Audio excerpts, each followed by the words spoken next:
I've tried to make this recording several times, and I've been getting pretty frustrated because the way I usually record these videos stopped working, and I'm all frustrated as hell. Let's talk a little bit about the Starshatter universe.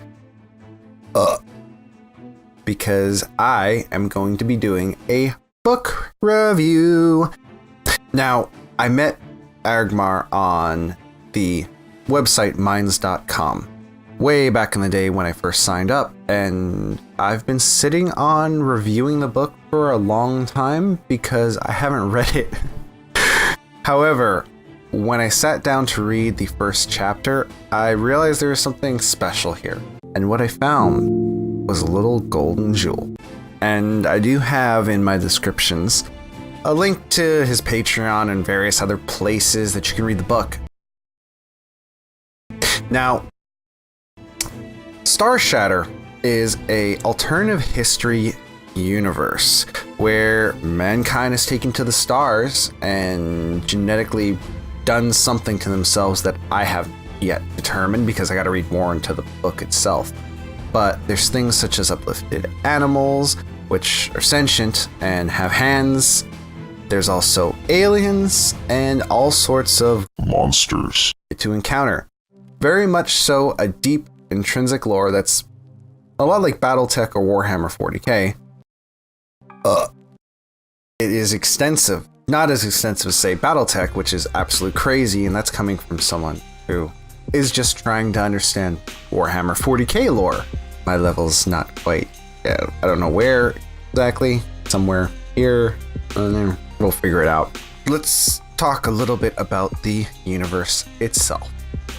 Starshatter is an alternative history universe. There's various factions that fight, get along, don't get along, all that kind of jazz. In this case, in this first chapter, we're going to be introduced to two major ones, which is the Tazaran alien race, and the Terrans happen to be comprised of not just humans, but also, like I mentioned before, uplifted animals. And in this case, we zoom in on our protagonist, Lily. She's a bunny. She's also an exobiologist. Now, when she's traveling back to her village on her grav bike, she has an accident which renders her unconscious. When she wakes up, her whole village is slaughtered. And around it are these weird, stout, green-skinned aliens, which we'll come to find out later happen to be the Tazarans. Now, Lily's not a fighter, she's a scientist / farmer. But in order for her to escape, she needs to figure out something desperate to do. So Lily tries to jerry-rig one of the local villagers' trucks, who's not going to need it anymore since he's probably got a bullet in the back of his head somewhere, to explode. Now, this fails somewhat. The Tazarans do see her, and she gets a little bit blowny up. Now, it's not entirely that she's killed in this scene. However, we do find that she does fight off these aliens inside of a somewhat combine type thing that's used to move around some of these trees called mumpa trees, in which she's actually taking off toward that forest in order to make sure that she doesn't get, well, slaughtered, because who wants to get slaughtered? She's just lost her entire family. She's a bunny, so she has great survival instincts and an amazing ability to jump. I'm not going to go into too more detail about the story here because, hey, spoilers, and you got to read it yourself. Yeah, that's just how it is whenever you're reviewing a book. It's obviously because you might be interested. The forest has some mysterious properties to it, and like any good sci-fi story, we don't really find out what it is.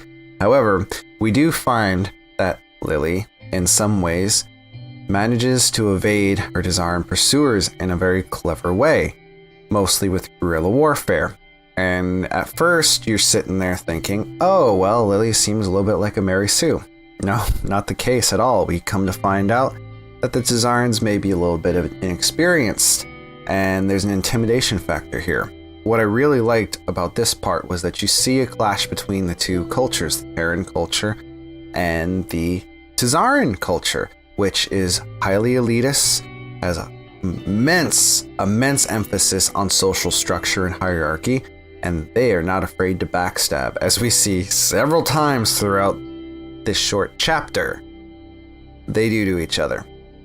I think that fantastic dynamic where Lily, no matter what she tries, she always ends up injured as a consequence of her trying to survive. What do I think about the story? Well, I'm going to give it a 10 out of 10. Not just because I'm friendly with the author, but also because I generally believe that this was a great and inspiring introduction. Indie authors oftentimes don't have the same amount of resources that larger, companies do. But at the same time, with less cooks in the kitchen, you get a much fresher, more direct perspective. And this novel definitely shows it in the first chapter. We're going to be continuing this series with the following chapters. Now, if you enjoy my content and you'd like to purchase the book, go ahead and subscribe here. Looking down the description, you'll see a link to the Amazon page in order to purchase the first book, which you can follow along with me. So yeah, if you enjoyed this video, go ahead and click that subscribe button down below. It really helps out my channel, helps me grow, and I'm trying to get to 100 people before the January 31st date because I want to. That would be awesome. So yeah, and I will see you guys in my next video.